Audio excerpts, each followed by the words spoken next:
Okay guys, so today I want to cover the Horus version of White Forest post-Alliance Insight.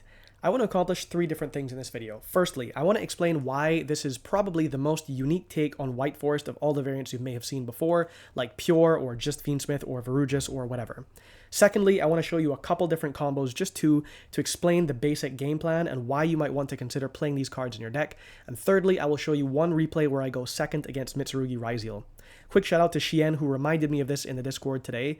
I tested this pretty extensively both before and during Supreme Darkness format, but not so much in Alliance Insight, so this is my initial take. The non-engine is more of a palette, so you don't have to play exactly these cards, but if you are going to play a power card variant, you probably should be on at least 3 Charmies, and then some extremely strong types of removal, or extremely strong degrees of removal, like Eclipse is for stuff that goes wide, and Subversion is for stuff that you don't want to have in their resource loop, so you're pushing it back. Black Goat Laughs is a card that I prefer to play in combination with Foolish Burial Goods, and I probably would rather play Foolish Burial Goods than something like Droplet, but this is not my finalized list. Okay, so let's get into why is this unique, and why do the Horus cards complement White Forest so well. So if you think about what a sub-engine normally accomplishes in Yu-Gi-Oh!, it usually does 2 things. First of all, it forces interactions from your opponent before you commit your main engine. This is more or less important depending on the deck you're playing. For example, if you look at actual broken decks and you read incredible pieces of text that you couldn't imagine 5 or 10 years ago in Yu-Gi-Oh!, like only one material has to be a Malice name, and we're here struggling to have every single card that we have in our entire deck resolved just to make one single boss monster that's not even as good as any of their boss monsters, you'll understand that it's important that we insulate our monsters against interruptions as much as possible. So doing stuff like Engraver for Sanct, or Tract if you want to play Tract, and going into a Requiem to check for an Ash is very important to make sure our LZ resolves. Similarly, if we go for a Necroquip with an Engraver on field because we're about to make a Wave Hiking Caesar, it's pretty important to check for Nib there. Other quick note, checking for Nib plus Imperm / Veiler is a lot less typical now because all the decks like Malice that play Impulse can't play Veiler, and a lot of them are choosing not to play Imperm either because they're trying to stick to extremely high impact cards on top of their Charmies. So checking for Nib and Ash with just the Fiendsmith stuff is pretty useful. The Horus stuff does something similar in that, for example, if you activate Horus, you pitch itself in another card to search for your Sark, your opponent will almost always Ash that because they're trading 1 card for 2 cards, and the advantage you gain off of Horus resolving is pretty strong. So those types of checks are useful, but the thing that makes these engines actually good, because lots of things can check for Ash, is that these also are fully separable and independent engines. Even if you can't combine them with White Forest or with each other, these still do something. For example, the Horus stuff can go straight into Photon Lord, which is probably the most commonly known card with the Horus stuff, or Zombie Vampire.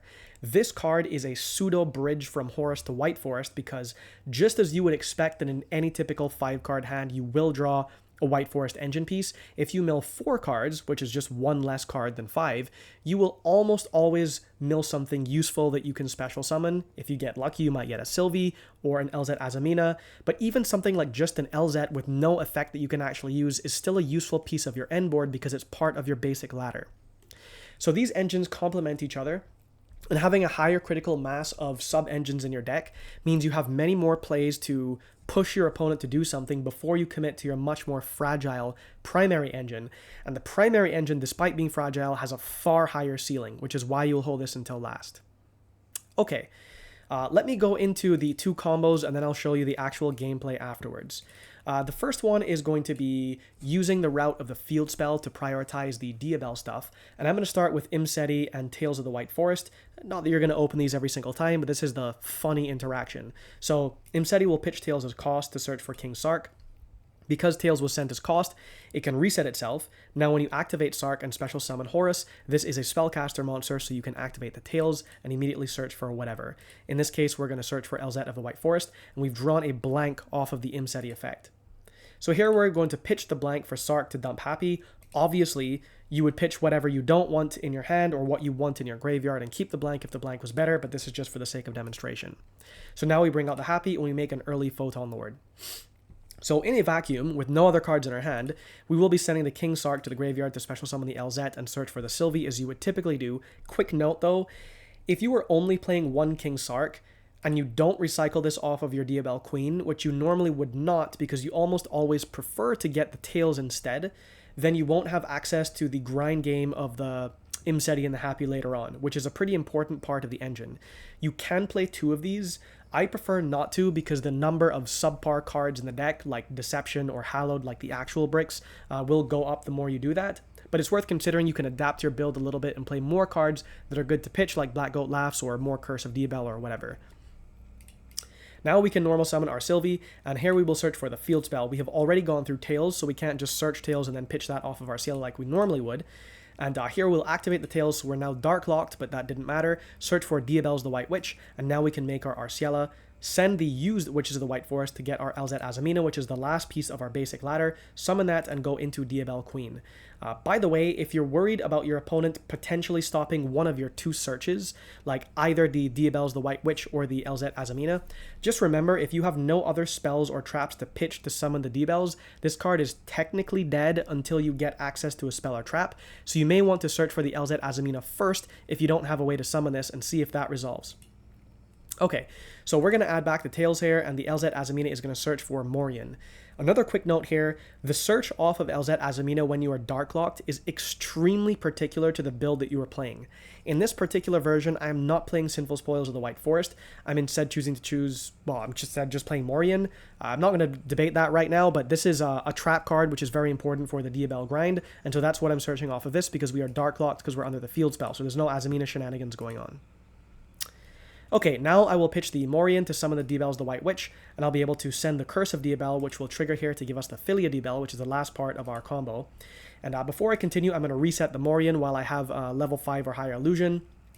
And now I can go Philia to get access to the Vengeance, and then I can summon Vengeance by banishing the 2 cards from the graveyard. So here with the Horus stuff, you have what looks like a very typical Dark Locked board where there's no Azamina stuff because you had to go through the field spell, but you do have something that is very similar to Ilia Sylvia that could also potentially be used again on the crackback. And then you have your basic Diabell stuff, which is extremely strong, and your Morian, which will be banished when it leaves the field. The other line is, if you value the Omni-Negate more and you don't want to go for the Diabell stuff, or you have drawn access to the Diabell stuff, which is not super uncommon, and honestly, if you're going to play a mill version with like 3 Curse of Diabell or whatever, or just like Foolish Burial Goods, you will in most hands, more likely than not, already have the full Diabell engine. So, if you already had access to that, or you for some reason don't want to go into it, you can start the combo the same way but finish it differently. So here again, we Tails for the LZ while we have a spellcaster on field, and then we can go into the Photon, the Photon Lord. I don't make Zombie Vampire here just because I don't want to show you random mills, but Zombie Vampire is actually often the better summon. This is just if you already have a way to play.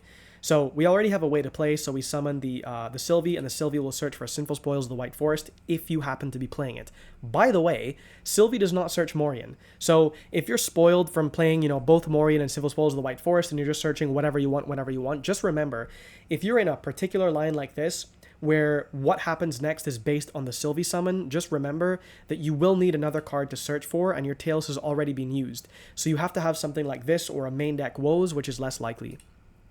Okay, now we go for our Ciela, pitching the Sinful Spoils of the White Forest to get our LZ Azamina. We reset the Sinful Spoils of the White Forest, go into our Diabell Queen, and here we can now add back our Tails and search for Deception. Remember, we did not Dark Lock ourselves this time.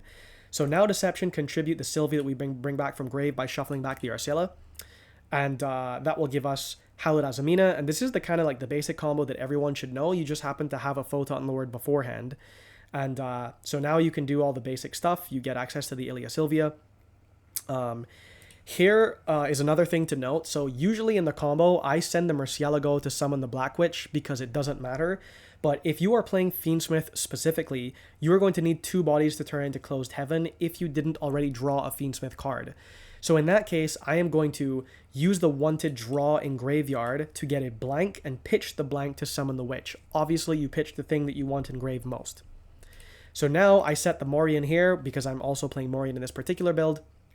And I can turn the Witch and the Murcielago into the Closed Heaven, which goes into Requiem, and now that will bring out Engraver because I'm not playing Lacrima. In this version, remember, we're adding in other low value cards like Happy, which is a brick, and King Sark, which is a kind of like a low efficiency card. So I don't want to also play Lacrima, brick all my normals, and or like Lurie and stuff like that. So I'm just going straight for the Engraver.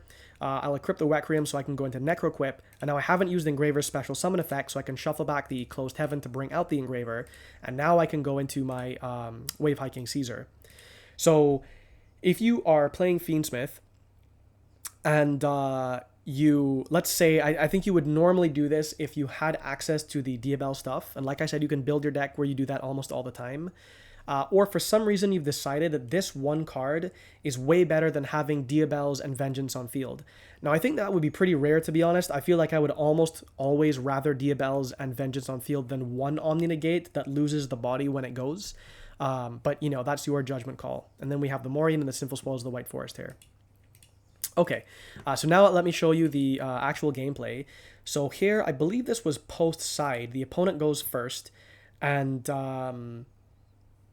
does he actually prayers in the main phase? I feel like he did this in the draw phase. Is this correct or is this bugged? Or was he trying to bait me with something?